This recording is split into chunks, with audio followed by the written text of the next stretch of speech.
स्वागत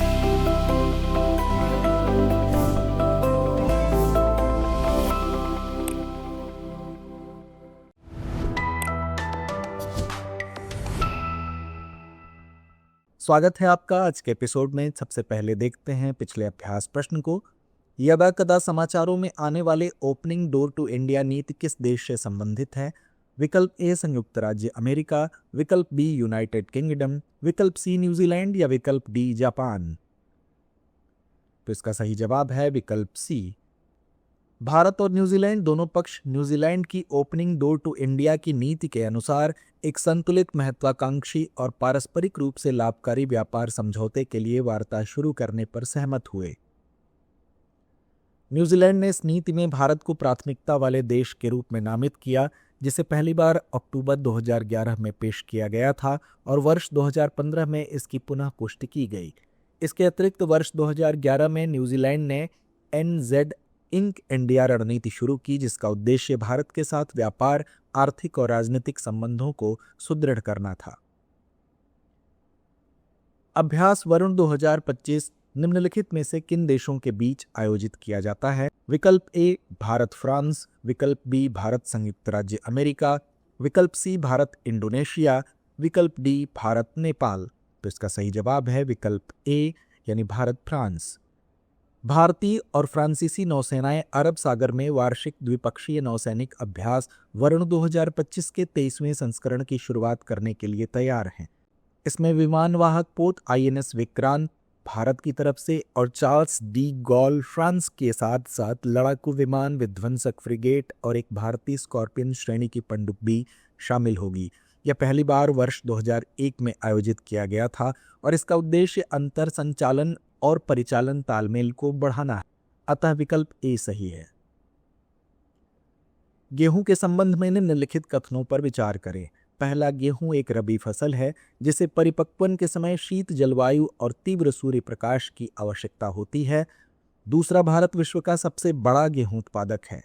उपर्युक्त कथनों में से कौन सा या कौन से सही है? यह है विकल्प ए केवल एक, विकल्प बी केवल दो, विकल्प सी एक और दो दोनों, या विकल्प डी ना तो एक ना ही दो। तो इसका सही जवाब है विकल्प ए केवल एक। यह भारत में चावल के बाद दूसरी सबसे महत्वपूर्ण खाद्यान्न फसल है तथा देश के उत्तरी एवं उत्तर पश्चिम भागों की प्रमुख खाद्यान्न फसल है। गेहूं रबी की फसल है जिसे परिपक्वता के समय ठंडे मौसम और तेज धूप की आवश्यकता होती है, अतः कथन एक सही है। तेज धूप के साथ 10 से 15 डिग्री सेल्सियस बुवाई के समय और 21 से 26 डिग्री सेल्सियस परिपक्व होने तथा कटाई के समय के बीच के तापमान की से आवश्यकता होती है। और वर्षा की बात करें तो लगभग 75 से 100 सेंटीमीटर की आवश्यकता होती है। जहां तक मृदा का सवाल है तो सुअपवाहित, उपजाऊ दोमट और चिकनी दोमट मृदा, जो कि गंगा सतलज मैदान व दक्कन का काली मिट्टी वाला क्षेत्र में पाई जाती है, इसके लिए माकूल है। भारत चीन के बाद विश्व का दूसरा सबसे बड़ा गेहूं उत्पादक देश है, अतः कथन दो सही नहीं है। लेकिन वैश्विक गेहूं व्यापार में इसकी हिस्सेदारी 1% से भी कम है। यह इसका एक बड़ा हिस्सा गरीबों को सब्सिडी युक्त खाद्यान्न उपलब्ध कराने के लिए रखता है। मुंशी आयंगर फार्मूला प्रायः किस संदर्भ में समाचारों में देखा जाता है? विकल्प ए भारतीय राष्ट्रीय कांग्रेस का गठन, विकल्प बी भारत की राजभाषा के संबंध में समझौता, विकल्प सी भारतीय अंतरिक्ष अनुसंधान संगठन यानी इसरो का विकास, या विकल्प डी भारतीय रिजर्व बैंक की स्थापना। तो इसका सही जवाब है विकल्प बी भारत की राजभाषा के संबंध में समझौता। मुंशी आयंगर फार्मूला 14 सितंबर 1949 को संविधान सभा ने देवनागरी लिपि में हिंदी को भारत संघ की आधिकारिक भाषा के रूप में नामित किया। मुंशी आयंगर फार्मूले, जो कि KM मुंशी और N गोपालस्वामी अयंगर के बीच एक समझौता था, के परिणाम स्वरूप संविधान के अनुच्छेद 343 के तहत हिंदी को देवनागरी लिपि में संघ की आधिकारिक भाषा के रूप में अपनाया गया, जबकि अंग्रेजी को 15 वर्षों तक आधिकारिक उद्देश्यों के लिए जारी रखने की अनुमति दी गई। जैसे ही 15 वर्ष की अवधि समाप्त हुई, हिंदी भाषा लागू किए जाने के भय से विरोध के परिणाम स्वरूप राजभाषा अधिनियम 1963 पारित हुआ। इसके तहत हिंदी के साथ साथ अंग्रेजी को भी आधिकारिक भाषा के रूप में मान्यता दी गई। राष्ट्रीय गोकुल मिशन के संबंध में निम्नलिखित कथनों पर विचार कीजिए। पहला, यह मिशन स्वदेशी गोजातीय नस्लों के विकास और संरक्षण पर केंद्रित है। दूसरा, इसे दिसंबर 2014 से स्वदेशी गोजातीय नस्लों के विकास और संरक्षण के लिए लागू किया गया है। उपर्युक्त कथनों में से कौन सा या कौन से कथन सही है या हैं? विकल्प ए केवल एक, विकल्प बी केवल दो, विकल्प सी एक और दो दोनों, या विकल्प डी ना तो एक ना ही दो। तो इस प्रश्न का सही जवाब है विकल्प सी, एक और दो दोनों। हाल ही में केंद्र सरकार ने पशुधन क्षेत्र में विकास को बढ़ावा देने के लिए संशोधित राष्ट्रीय गोकुल मिशन अर्थात आरजीएम को मंजूरी दी है। इस मिशन का कार्यान्वयन 1000 करोड़ रुपए के अतिरिक्त परिव्यय के साथ किया जाएगा। यह मिशन स्वदेशी गोजातीय नस्लों के विकास और संरक्षण पर केंद्रित है, अतः कथन एक सही है। इसे दिसंबर 2014 से स्वदेशी गोजातीय नस्लों के विकास और संरक्षण के लिए लागू किया गया है, अतः कथन दो भी सही है। 2400 करोड़ रुपए के बजट परिव्यय के साथ वर्ष 2021 में 2026 तक एक छत्र योजना राष्ट्रीय पशुधन विकास योजना के तहत जारी है। इसका उद्देश्य गोजातीय उत्पादकता को बढ़ावा देना, उच्च गुणवत्ता वाले प्रजनन को बढ़ावा देना, कृत्रिम गर्भाधान सेवाओं को मजबूत करना है। संशोधित राष्ट्रीय गोकुल मिशन और अन्य संबंधित योजनाएं भारतीय पशुधन क्षेत्र के विकास में महत्वपूर्ण भूमिका निभाएंगी। इससे न केवल दूध उत्पादन में वृद्धि होगी बल्कि किसानों की आय में भी सुधार होगा, जिससे देश की कृषि अर्थव्यवस्था को मजबूती मिलेगी। केन्या के संबंध में निम्नलिखित कथनों पर विचार कीजिए। पहला, केन्या की सीमाएं दक्षिणी Sudan, Ethiopia, Somalia, Uganda, Tanzania और हिंद महासागर से लगती हैं। दूसरा, भारत अपने चीता पुनर्वास परियोजना के तहत कूनो राष्ट्रीय उद्यान के लिए केन्या से 20 चीते मंगा रहा है।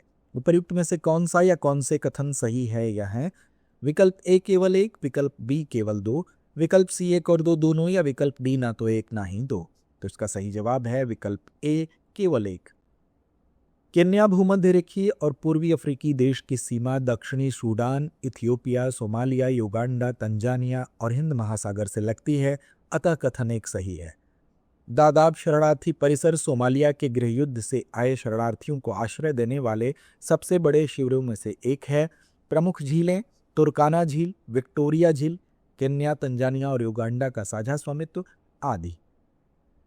केन्या भारत के गांधी सागर वन्यजीव अभयारण्य मध्य प्रदेश, राजस्थान में चीतों की संख्या में पुनः वृद्धि करने के उद्देश्य से 20 चीते प्रदान करेगा, अतः कथन दो सही नहीं है।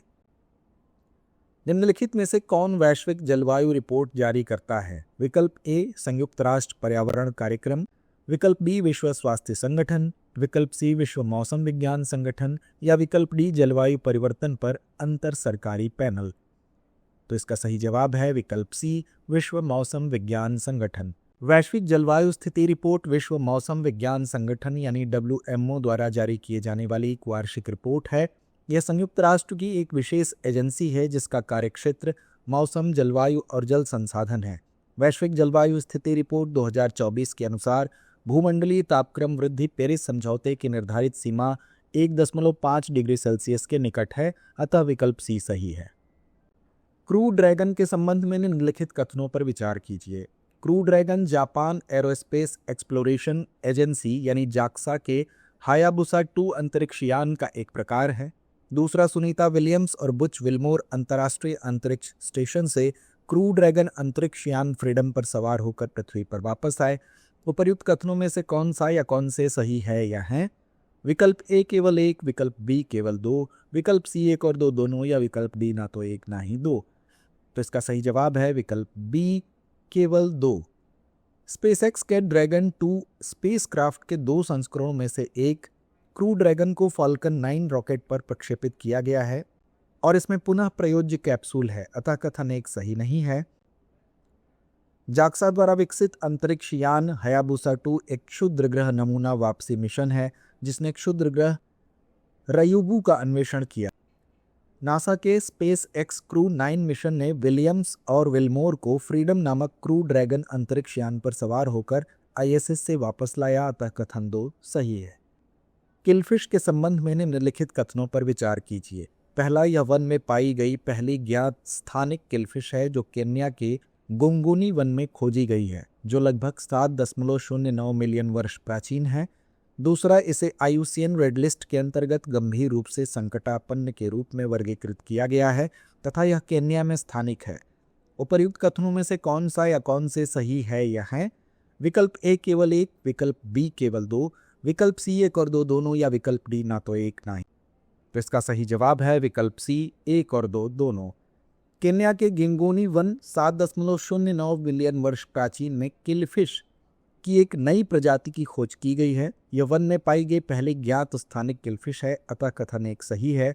यह केन्या में स्थानिक है और इसे गंभीर रूप से संकटापन्न के रूप में वर्गीकृत किया गया है, अतः कथन 2 सही है। किलफिश छोटी अंडद यानी अंड प्रजक मछलियां हैं जो साइप्रिनोडोंटिफॉर्मेस गण से संबंधित हैं, जिन्हें प्रायः टूथ कॉर्प्स के रूप में जाना जाता है। किलफिश अमेरिका, यूरोप, अफ्रीका, मध्य पूर्व और एशिया के अलवणोद और लवणीय जल क्षेत्रों में पाई जाती है तथा इसकी कुछ प्रजातियां दलदलों और अस्थायी तालाबों जैसे अल्पकालिक ऋतुनिष्ठ जल क्षेत्रों में पाई जाती हैं। इनकी चरम वातावरण की अनुकूल क्षमता होती है और ये उच्च लवणता और अल्प ऑक्सीजन की स्थिति में जीवित रहने में सक्षम होते हैं तथा काल प्रभावन और आनुवंशिक अनुसंधान में इनकी भूमिका आदर्श जीव के रूप में होती है। निम्नलिखित कथनों पर विचार कीजिए। पहला, अंतर्राष्ट्रीय नवरोज दिवस हर वर्ष 22 मार्च को मनाया जाता है। दूसरा, नवरोज का अर्थ नया दिन है जो जीवन, पुनर्जन्म और प्रकाश की अंधकार पर विजय का प्रतीक है। उपर्युक्त कथनों में से कौन सा या कौन से सही है या हैं? विकल्प ए केवल 1, विकल्प बी केवल 2, विकल्प सी 1 और 2 दोनों, या विकल्प डी ना तो 1 ना ही 2। तो इसका सही जवाब है विकल्प बी यानी केवल 2। हर वर्ष 21 मार्च को अंतर्राष्ट्रीय नवरोज दिवस मनाया जाता है, अतः कथन 1 सही नहीं है। नवरोज का अर्थ नया दिन है जो जीवन, पुनर्जन्म और प्रकाश की अंधकार पर विजय का प्रतीक है, अतः कथन 2 सही है। वैश्विक स्तर पर इसे मार्च में मनाया जाता है, लेकिन भारत में यह 200 दिन बाद अगस्त में मनाया जाता है, क्योंकि यहाँ पारसी शहंशाही कैलेंडर को अपनाया जाता है जिसमें लीप वर्ष नहीं होता। भारत में इसे जमशेद ए नवरोज के नाम से जाना जाता है, जिसका श्रेय फारसी राजा जमशेद को दिया जाता है। भारत में लोग इसे वर्ष में 2 बार मनाते हैं, पहला ईरानी कैलेंडर के अनुसार और दूसरा शहंशाही कैलेंडर के अनुसार, जिसका पालन भारत और पाकिस्तान के लोग करते हैं, और यह त्यौहार जुलाई और अगस्त माह के मध्य में आता है। बता दें कि यह परंपरा ईरानियों और पारसियों द्वारा विश्व स्तर पर मनाई जाती है।